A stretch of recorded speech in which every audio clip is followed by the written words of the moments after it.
जो मैंने पिछला वीडियो दिया था, जो हमारी कार्यकारिणी की बैठक हुई थी मांडूवाला में, उस बारे में मैंने आप लोगों को बताया था। उसमें हमने क्या क्या काम किया। आर्यवा संगठन चाहे कहीं पर भी है, बहुत अच्छा काम कर रहा है। यानी आज से 30 साल 40 साल 4 दशकों से जो काम नहीं हुए थे, उन कामों को आगे लेकर के कर रहा है। और इसके लिए जो संघर्ष कर रहा है आर्यवा संगठन, उसके लिए मैं सभी पदाधिकारियों को बहुत बहुत बधाई देना चाहता हूं।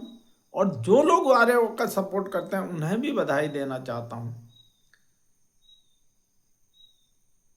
दोस्तों नमस्कार, मैं सूबेदार मेजर रमेश राम, संरक्षक आर्यवा संगठन देहरादून। जहां जनसंख्या जितनी होगी वहां काम भी उतना ही ज्यादा होगा। जहां पर काम जितना ज्यादा होगा वहां पर समस्या भी उतनी ही ज्यादा होंगी। आज मैं एक छोटा सा एक कहानी से लेकर के मैं आप लोगों के पास आया हूं, और कुछ आगे वीडियो भी है। बहुत महत्वपूर्ण बातें हैं उसमें। एक जंगल में भयानक आग लगी हुई थी।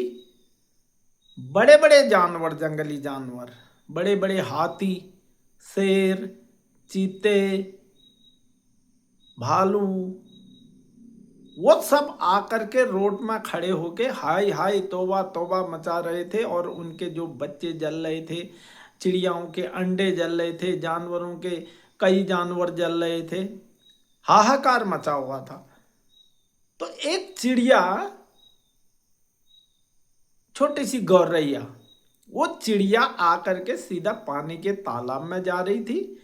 और वो पानी के तालाब से चोंच में पानी लेकर के उस ऊपर उड़ के उस आग के ऊपर डाल रही थी। तो जितने भी ये हालत उसकी चिड़िया की देखकर जितने भी जंगली जानवर जहां पर आग नहीं लगी, रोड साइड में या जंगल साइड में, वहां पर खड़े थे, सब चिड़िया को देख करके हंस रहे थे। बोला भाई क्यों हंस रहे हो? बोला इतनी भयानक आग लगी है, हम इतने बड़े बड़े जानवर जिनके पेट के अंदर, मुख के अंदर कई गैलन पानी जाता है, हम कुछ नहीं कर पा रहे हैं, और तू वहां सोच में पानी लेके ऊपर से डाल रहा है, तो तेरे पानी से क्या हो जाएगा? तो बोला भैया सही बात है, जो तुम कह रहे हो वो 100% सही है। मेरी चोंच के पानी से कुछ नहीं होगा, लेकिन जो कल इतिहास लिखा जाएगा, मेरा नाम आग लगाने वालों में से नहीं, आग बुझाने वालों में से आएगा इतिहास में। तो वही कहानी जो आर्यवा से जुड़े हैं, उनका नाम भी जब असम राइफल का इतिहास पलटा जाएगा तो उसमें यही देखा जाएगा कि असम राइफल का विनाश करने वाले लोग कितने थे और उस विनाश से बचा के निकाल के लाने वाले लोग कितने थे। दोस्तों 1986 में जो दंगे हुए थे, बहुत भयानक दंगे हुए थे, कम से कम 150 से ऊपर एनसीओ जेसीओ जवान पूरे घर चले गए थे। क्या नहीं किया इस असम राइफल के लिए? कल ही एक हमारे आर्या साहब ने सूबेदार मेजर सीआर आर्या साहब ने ऑडियो क्लिप भेजा था एक। तो उन्होंने अपने व्यथा बताई थी। हम लोग वही हैं, हम कई हजार किलोमीटर, कई 5-5 6-6 10-10 15-15 20-20 दिन के रास्ते पैदल चल करके हमने ये दिन काटे हैं। असम राइफल का इतिहास लिखने वाले, असम राइफल के लिए इतिहास लिखाने वाले सिर्फ दो ही लोग आए। एक सुशील कुमार साहब और दूसरे भूपेंद्र साहब। डीजी भूपेंद्र साहब और सुशील कुमार साहब। सुशील कुमार साहब सर्वश्रेष्ठ स्वर्णकाल के कमांडर थे और भूपेंद्र साहब ने बोला था जाते समय कि एक मैं रोड मैप बना के गया हूं, आसाम राइफल में आने वाले समय में इतनी बिल्डिंगें होंगी कि उसमें रहने वाला भी कोई नहीं मिलेगा। और रोड मैप बनाने वाले सिर्फ 2 ही लोग थे, लेकिन इन 40 सालों में उस रोड मैप को तहस नहस करने वालों की भी कमी नहीं आई। दोस्तों, आज मैं एक बात बताना चाह रहा हूं आप लोगों को, ये आरेवा का पौधा रोपने की क्या जरूरत पड़ी, जो आज पौधा बड़ा होकर फल दे रहा है। अब तो इसे गिराने से बहुत गिराने वालों को सोचना पड़ेगा। इस पेड़ को काटने के लिए आरे की जरूरत पड़ेगी या कुल्हाड़ी की जरूरत पड़ेगी या कचिया दाव की जरूरत पड़ेगी। अगर ये पेड़ गिरेगा तो गिरने के बाद कितना बड़ा नुकसान करेगा, ये सब सोचना पड़ेगा। अब आरेवा को, जो आरेवा नाम का एक पेड़ लगाया है सूबेदार नायर साहब ने, उस पेड़ को गिराना इतना आसान नहीं है। पेड़ को गिराने वाले गिर जाएंगे, दब जाएंगे, लेकिन पेड़ गिरने वाला नहीं है। अब मैं बताता हूं 1986 में क्या हुआ, 1987 में क्या हुआ, 1988 में क्या हुआ, ये आप लोगों से पूछ रहा हूं मैं, क्या हुआ था बताना आप लोग।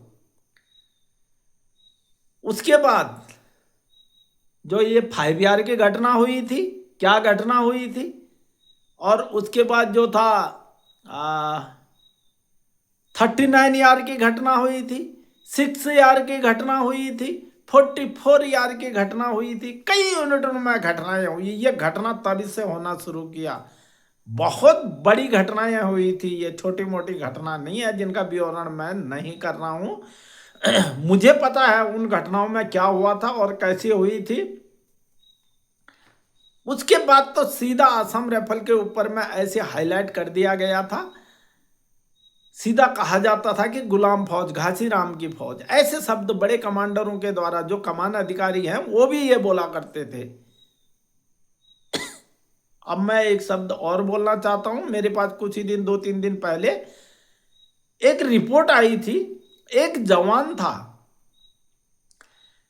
किसी आईजीआर में, बड़े हेडक्वार्टर में, जो वहां के कर्नल एडम थे, कर्नल थे, और किसी यूनिट के सीओ साहब थे, वो एक ही क्लासमेट थे। तो उन्होंने बोला यार तुम एक बंदा भेजो मेरे यहाँ रहने के लिए। उन्होंने वहाँ से बंदा भेजा और वो रहा उसके यहाँ काफ़ी दिन। उस लड़के ने नौकरी करा और उसके बाद पलटन के सीओ भी चले गए, और उसके बाद जो आईजीआर में कर्नल साहब थे वो भी चले गए। अब बाद में जब नया सीओ आए तो वो ढूंढने लगे ये बंदा कहाँ है। तो उन्होंने बोला भैया वो तो बड़े हाई लेवल में है, तो वहां से उसको बुलाने की कोशिश करी।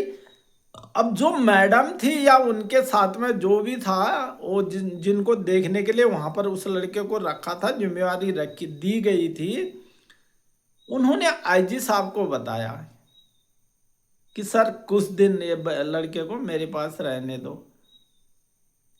तो जो पलटन के सीओ थे उन्होंने डायरेक्ट आईजी साहब से बात किया कि आपने ये लड़के को क्यों रखा,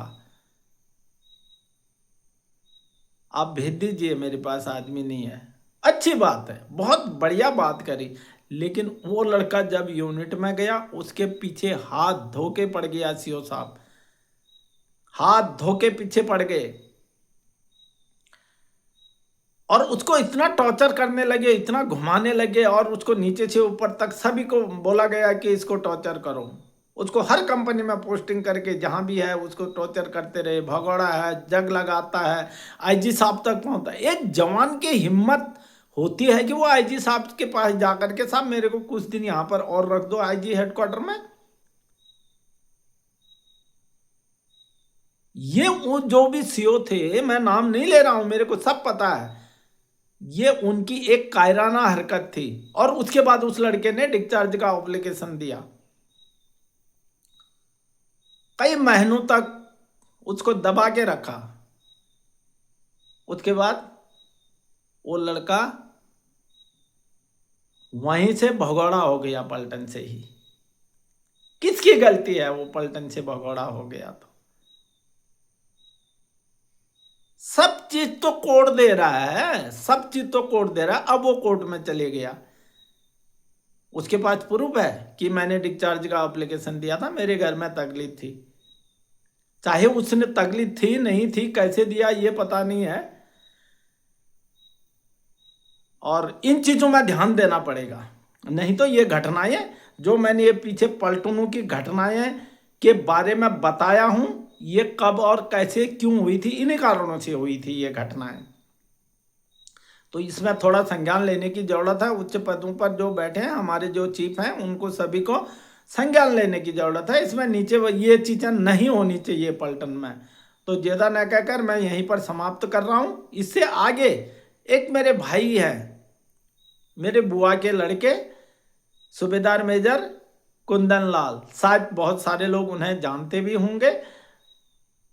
23 आसाम राइफल से इसी महीने में वो सेवा मुक्त होकर के घर आए हैं, और उन्होंने उस अपने रिसिप्टेशन में अपने जो पेंशन आने की खुशी में उनका जो स्वागत किया गया है, वहाँ के लोगों ने एक्चुअली पिथौरागढ़ के मेन टाउन में ही उन्होंने घर बनाया है और वहीं रहते हैं। वो किस प्रकार उन्होंने अपना फेयरवेल मनाया, इसका देख लीजिए। देखने लायक है, बहुत देखने लायक। लोगों को इन चीज़ों से सीखना चाहिए।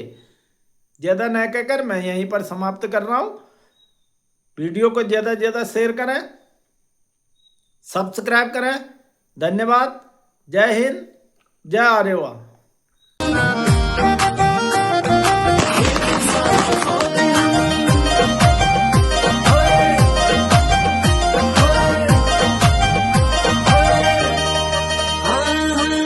क्यों सुआ ऑर्डरी जान छु मेले बहुत डरी है, क्यों सुआ ऑर्डरी जान छु मेले बहुत डरी। कश्मीर की डानी माँ राइफल मेरी कहानी माँ, कश्मीर की डानी माँ राइफल मेरी कहानी माँ। चल कदम कदम वंदे मातरम, चल कदम कदम वंदे मातरम।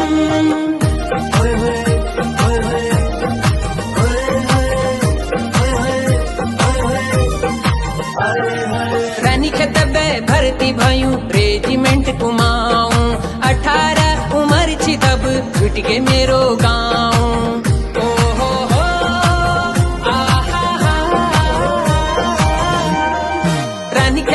भर्ती भयूं रेजिमेंट कुमाऊं, 18 उम्र छी तब छूट के मेरो गाँव।